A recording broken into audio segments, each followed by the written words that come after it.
নমস্কাৰ বন্ধু বান্ধৱীসকল, simple ৰেচিপিজ blog Assamese YouTube চেনেলটোলৈ স্বাগতম জনাইছোঁ। আপোনালোকলৈ লৈ আনিছোঁ চিনাহাঁহৰ মাংসৰ লগত আলু আৰু কোমোৰাৰ সৈতে বনোৱা হ'ব। ইয়াক বনাবলৈ লোৱা হৈছে আদা, ৰচুন আৰু ধনিয়া পাতৰ পিহি লোৱা পেষ্ট, পিঁয়াজ কাটি লোৱা হৈছে আৰু লগতে তেজপাত দুখিলা।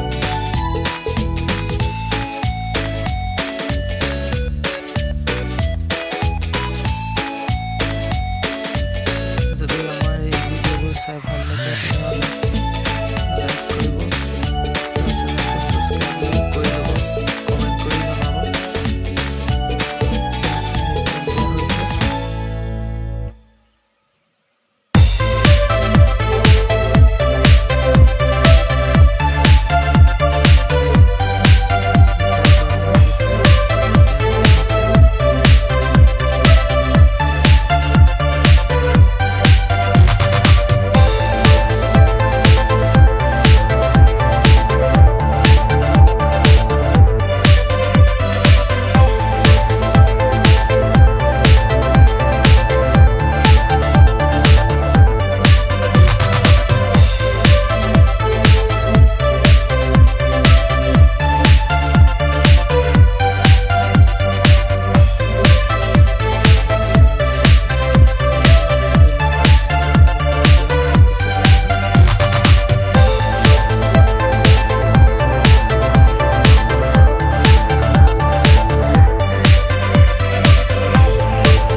এতিয়া মাংসখিনি দিব পাৰে, অলপ অলপকৈ দি ভালদৰে লৰাই দিব।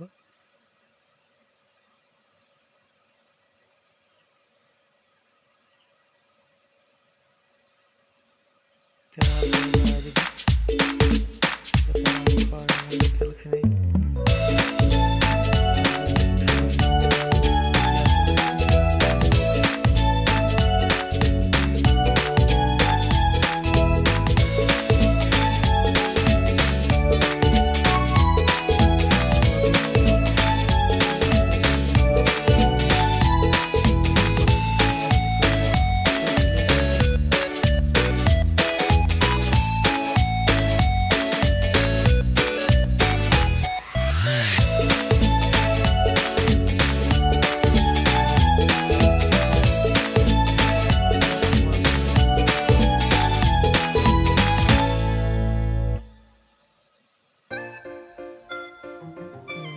অলপ লৰাই দিব।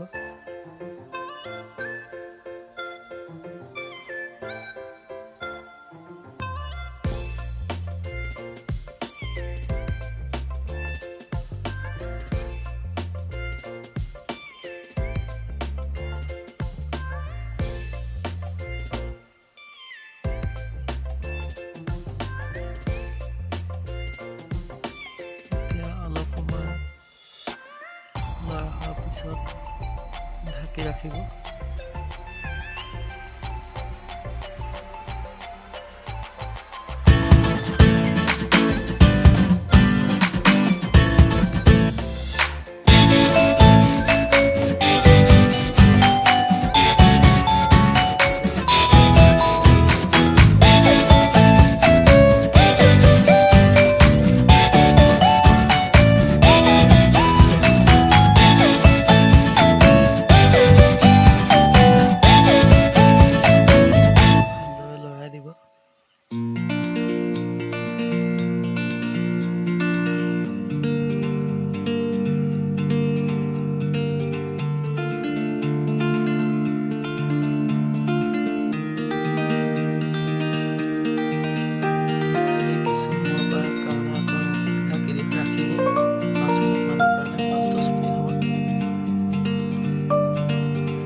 পেষ্টখিনি দি দিয়া হৈছে আৰু লগতে ইয়াত তেতিয়া অলপ নিমখ দি দিয়া হৈছে, যিহেতু অলপ মানে কম হ'ব আৰু সেইকাৰণে দি দিয়া হৈছে অলপ।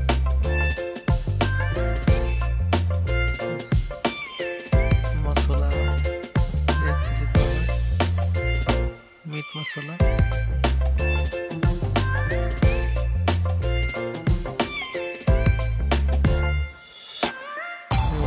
এয়া ধনিয়া পাউডাৰ দিয়া হৈছে। দিয়াৰ পিছত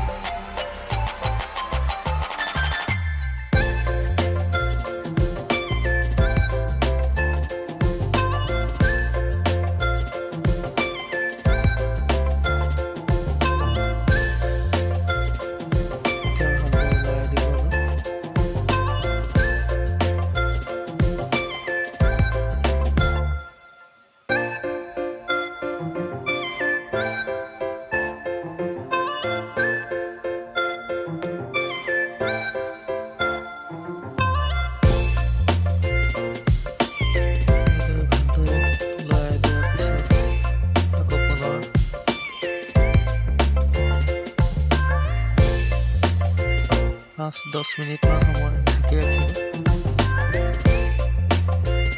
একদম জুইটো কম কৰি দি থ'ব।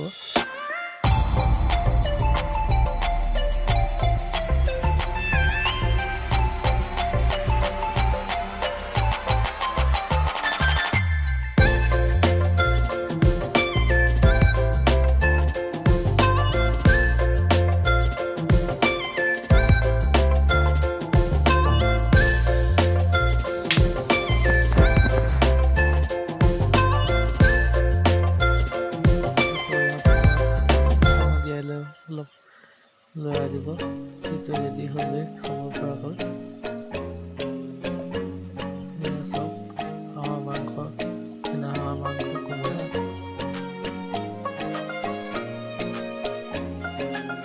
ৰেডি হৈ গৈছে। আপোনালোকেও এনেদৰে বনাই চাবচোন।